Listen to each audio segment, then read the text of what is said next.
Railway station पर फौजी रात के 2 बजे रायगढ़ नाम के स्टेशन पर आशा नाम की औरत अकेले अपने पति नीरज और बेटे के साथ अपनी ट्रेन का इंतजार कर रही होती है, क्योंकि ट्रेन 6 घंटे लेट चल रही थी। इसलिए ट्रेन का इंतजार करते करते वो सब सो जाते हैं। स्टेशन पर सिर्फ आशा अपने पति और बच्चे के साथ अकेली होती है और ज्यादा रात होने की वजह से सारी दुकानें भी बंद हो जाती हैं। पर तभी बच्चे की आंख खुलती है और वो चुड़ैल को राखी लेकर घूमते हुए देखता है। भाई, तुम कहाँ हो? देखो, तुम्हारी छोटी तुम्हें कब से ढूंढ रही है। कल राखी है, क्या इस बार भी तुम अपनी बहन से राखी नहीं बंधवाओगे? बेटा, क्या तुमने यहाँ किसी फौजी अंकल को देखा है? नहीं। क्या तुम अपने परिवार के साथ यहाँ सो रहे हो और तुमने यहाँ किसी फौजी को नहीं देखा? झूठ बोल रहे हो मुझसे। बच्चे की बात सुनकर चुड़ैल को गुस्सा आ जाता है और वो उसे और डराने लगती है। बच्चा पहले से ही डरा होता है, पर चुड़ैल की ये बात सुनकर वो और भी ज्यादा डर जाता है और डर से अपनी आंखें बंद कर लेता है और जोर जोर से चिल्लाने लगता है। बच्चे की आवाज सुनकर आशा और नीरज की आंखें खुल जाती हैं। क्या हुआ बेटा, तुम इतनी जोर से क्यों चिल्लाए? माँ, मैंने यहाँ एक चुड़ैल देखी जो राखी लेकर घूम रही है और किसी फौजी के बारे में मुझसे पूछ रही थी, और जब मैंने उसे मना किया तो वो मुझे मारने के लिए आगे बढ़ी। बेटा, तुमने कोई सपना देखा होगा। नहीं माँ, मैं सच कह रहा हूँ। मैंने कहा था तुमसे, वो पागल अंजलि मरने के बाद भी राखी लेकर यहीं घूम रही है, अपने भाई को राखी बांधने के लिए। इसीलिए बोल रही थी मैं तुम्हें कि इस स्टेशन से ना जाकर कोई दूसरा स्टेशन ले लेते हैं, पर तुम्हें तो यहीं से जाना होता है। पता नहीं तुम मेरी कभी सुनते क्यों नहीं हो। अरे इतना नाराज क्यों हो रही हो? आज तक अंजलि ने किसी का कुछ नहीं बिगाड़ा। अब बच्चे के सामने उसकी बातें मत करो। ट्रेन बहुत ज्यादा लेट है, मेरी मानो तो अभी मौका है। यहाँ से दूसरे स्टेशन चलते हैं, वहां से हम अपनी ट्रेन पकड़ लेंगे। मैं अपने बच्चे को इस तरह से डरा सहमा नहीं देख सकती, और वैसे भी मुझे चुड़ैल पर जरा भी भरोसा नहीं है। चुड़ैल बनने के बाद चुड़ैल सिर्फ खून की प्यासी होती है। माँ, आप और पापा किसकी बातें कर रहे हो? बच्चा अपनी माँ से जैसे ही सवाल करता है, अंजलि उसे बच्चों के सामने एक बार फिर आ जाती है और उस बच्चे के सवाल का जवाब देती है। तुम्हारी माँ मेरी बात कर रही है। क्यों भाभी, सही कहा ना मैंने? अंजलि, तुम? क्या हुआ भाभी, मुझे देखकर डर क्यों गई? मुझे इस स्टेशन पर जितना इंतजार अपने भाई का है, उससे कहीं ज्यादा इंतजार आपका था। अंजलि, ये तुम क्या बोल रही हो? भाभी, भैया को बताया नहीं कि मैं आपका इंतजार क्यों कर रही हूँ? चुड़ैल की ये बात सुनकर आशा 5 साल पुरानी बातें याद करने लगती है। अरे अंजलि, मेरा एक सूट सिल देना, बहुत जल्द रक्षाबंधन आ रहा है। मैं सोच रही हूँ कि इस बार मैं अपने भाई को खुद राखी बांधने के लिए जाऊँ। भाभी, अगर ऐसी बात थी तो कुछ दिन पहले सूट दे देती। 3 दिन बाद ही तो रक्षाबंधन है, और तुम तो जानती हो इस बार मैं रक्षाबंधन पर रायगढ़ स्टेशन जा रही हूँ। कुछ देर के लिए ही सही, पर मेरे भाई की ट्रेन वहां से गुजरती हुई 5 मिनट के लिए वहां रुकेगी, और मैंने सोचा है कि इस बार मैं राखी न भिजवाकर खुद स्टेशन पर जाकर अपने भाई को राखी बांधूं।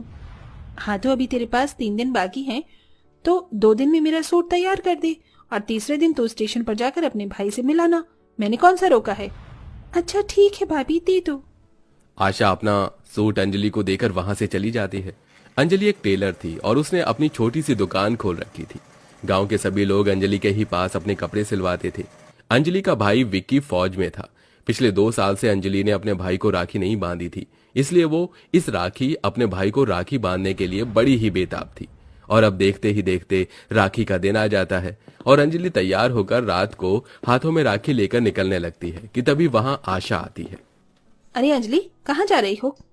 हाँ भाभी, बताया था ना आपको कि भैया की शिफ्टिंग हो रही है, तो वो किसी दूसरे शहर जा रहे हैं और उनकी गाड़ी रायगढ़ स्टेशन से होकर जा रही है। वहाँ पर 5 मिनट रुकेगी ट्रेन, और इसी 5 मिनट में मैं अपने भाई को राखी बांधूंगी।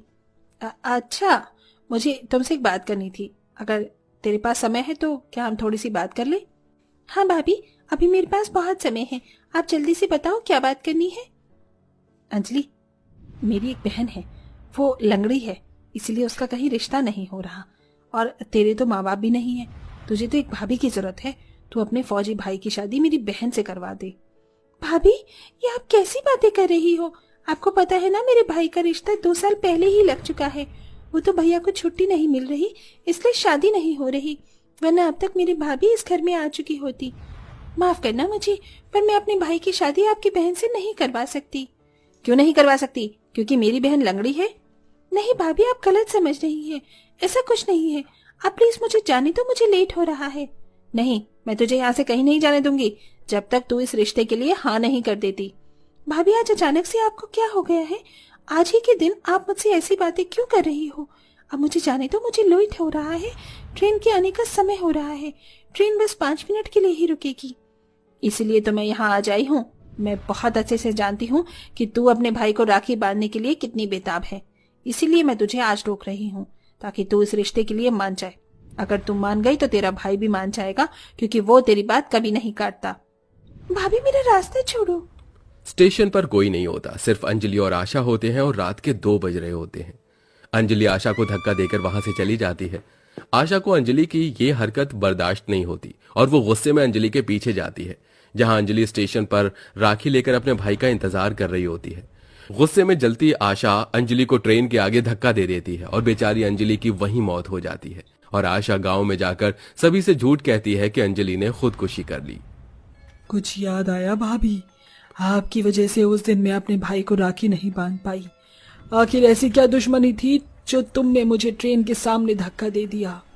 आशा, अंजलि की जान उस दिन तुमने ली थी? इसका मतलब उस दिन तुमने गांव वालों को जो बताया वो सब झूठ था? हाँ, मैंने अंजलि की जान ली, पर मेरा इरादा उसे मारने का नहीं था।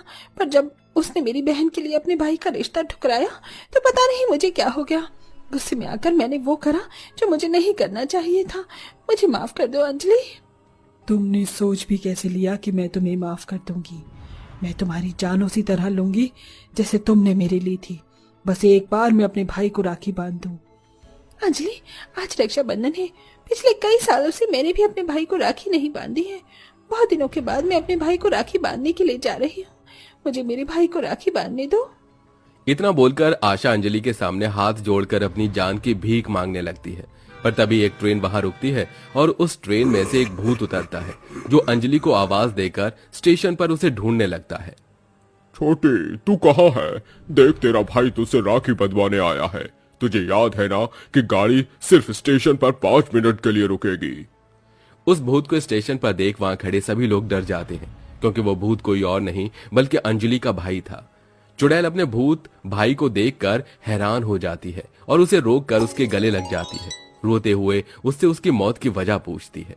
भैया, तुम भूत कैसे बन गए? तुम्हारे साथ क्या हुआ? अंजलि मेरी बहन, आखिर तो मुझे मिल ही गई। उस दिन जब ट्रेन यहाँ आई और मैं स्टेशन से उतरा तो मैंने यहाँ लोगों की भीड़ देखी। भीड़ देखकर जब मैं यहाँ आया तो मैंने देखा कि तेरी लाश स्टेशन पर पड़ी है। तेरी लाश को देखकर मेरे पैरों तले जमीन खिसक गई। मैं राखी वाले दिन तेरी मौत का सदमा बर्दाश्त नहीं कर पाया और मुझे हार्ट अटैक आ गया और मैंने भी वहीं दम तोड़ दिया। बस तब से ही मैं हर साल राखी पर इसी स्टेशन उसी ट्रेन में आता हूँ। ट्रेन 5 मिनट के लिए यहाँ स्टेशन पर रुकती है और मैं तुझे ढूंढता हूँ।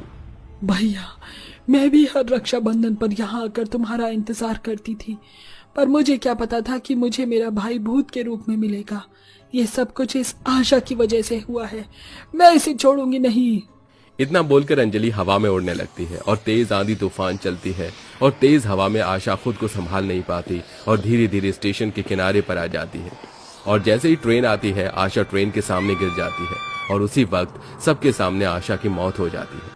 आशा की मौत पर उसका पति और बच्चे रोने लगते हैं, तो वहीं अंजलि, जो कि चुड़ैल बन चुकी थी, वो अपने भूत भाई को राखी बांधती है और इस तरह रक्षाबंधन मनाने के बाद चुड़ैल और भूत की आत्मा को मुक्ति मिल जाती है।